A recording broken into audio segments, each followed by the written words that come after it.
All right, today I'm going to be unboxing a CZ-75 Tactical Sport Orange. I bought this gun a few years back, but I've only really shot it a couple of times just to make sure it worked. I kind of thought it might be a good collector piece. This is the case. It's one of the largest cases I've ever gotten with a handgun before, and you'll see why here in a minute. They started producing these in 2011, or at least that's what earliest I could find them appearing on the U.S. gun market was 2011, and unfortunately they discontinued in 2023, I think. Let's go and open her up and you'll see what's inside. Quite a big case here, and the reason for that is it comes with probably the most accessories I've ever seen come with a handgun before. Let's just start off with the basics here. We got a warranty caution card, our manufacturer tag. It's a CZ-75 manual. It's in all the different languages, but it does have a good parts breakdown. Comes with three 20-round magazines. That's really cool. Comes with its own bottle of oil, cleaning brush. Comes with a couple of tools here to adjust the sights and the trigger. Comes with a little firing pin spring. This gun comes with a lot of spare parts you wouldn't normally get with a handgun, and I suppose after much experience match shooting, CZ, or in the match shooting or professional shooting sports arena, CZ knows what parts wear out the most, and so that's what we're going to see here now is a new firing pin spring.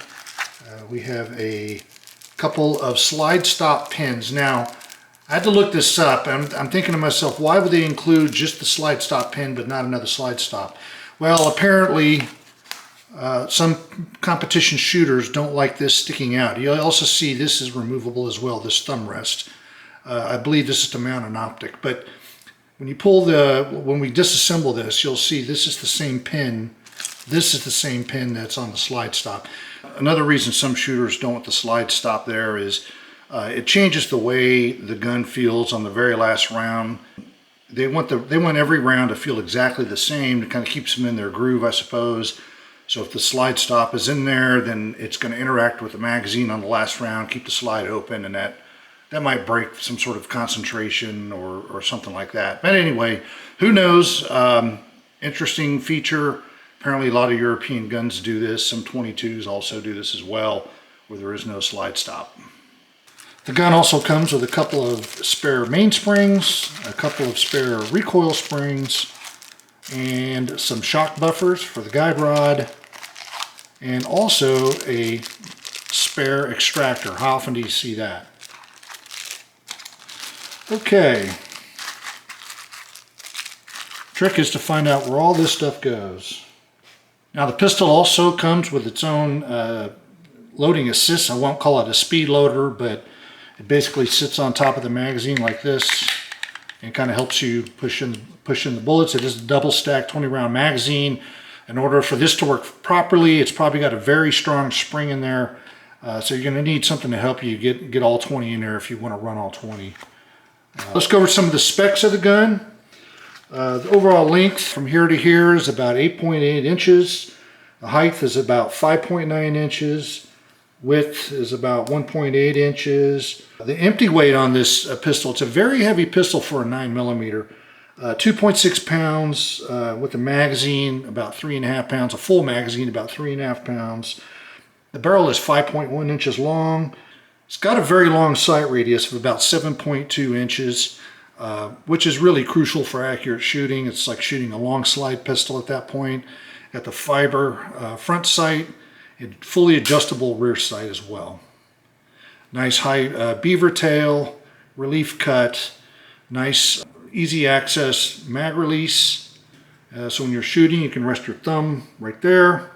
Very clear sight picture, one of the best I've seen. I like this big wide flat back rear sight, and it's got a target notch in there that really just, if this front sight is not in this notch, you're just not going to see it. But when it's there, it's there. Very nice pistol. You can tell it's with this heavy frame.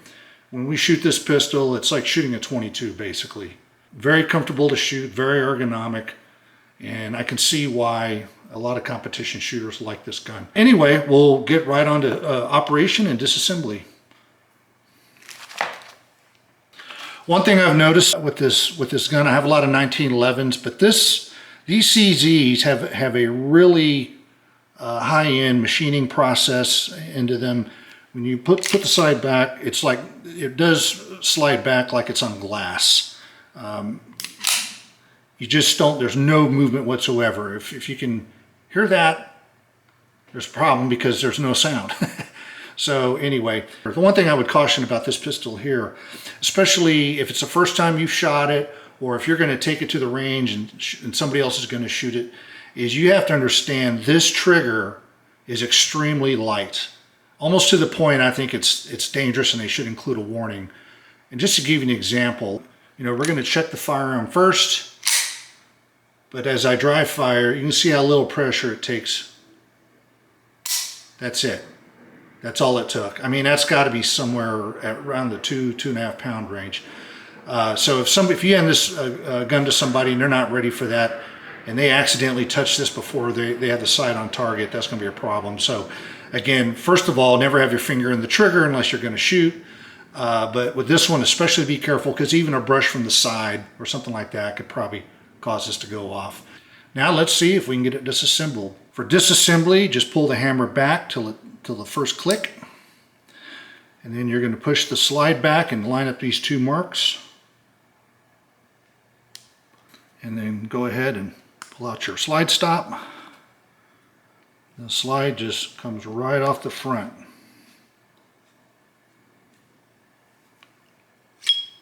Like that. Now, one thing I have to caution against is, unlike a 1911 where things can be loosey-goosey and you can just pull the slide off, this is so finely machined, it's only going to go one direction and you have to go real slow. If you try to manhandle this or just fling this off like you would a 1911, there's a good chance you can mar up the rails and the grooves, because this is a precision firearm. Cleaning is really simple too. You can get in there and do all the cleaning you need to do. To further disassemble the slide or for the breakdown there, what you're going to do is go ahead and remove your spring and guide rod. You can see the spring right here. This is what was spare in the kit, and you have new shock buffers as well you can put on when this wears out. Next thing you're going to do is there's a little plastic cup in here that the guide rod and the spring goes into. You're going to go ahead and push this out just by pushing on the end there. You take the guide rod. There you go. Once you get the plastic cup out, the barrel just kind of slides on out. And there you go. Totally field stripped.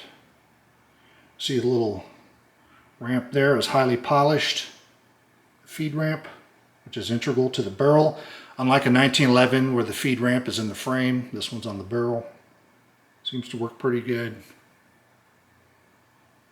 Nice crown, perfect crown. Okay, reassembly is basically just everything we did in reverse. The first thing we're going to do is we're going to put our barrel back in. Then we're going to put our sleeve. I did a little reading. This sleeve here, or this plastic cup, or whatever you want to call it, is only in the 9mm version. CZ makes this very same gun in 40 Smith & Wesson, and I imagine that using the same slide with a larger caliber, you need a bigger spring, and that's why you have this in here to adapt it down. So just go ahead and put that in there. Such. Go ahead and replace our guide rod and spring and shock buffer.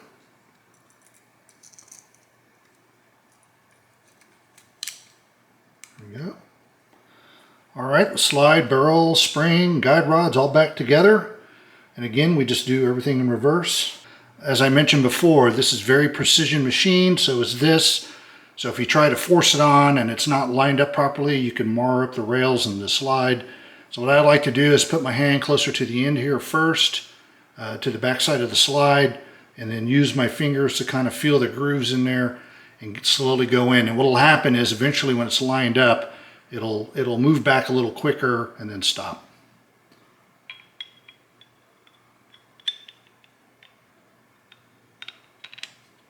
Okay, we got started. A little more.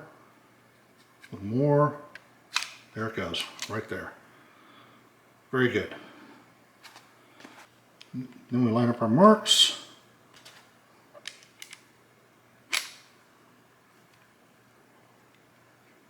And then pop in our slide stop. There we go. All together.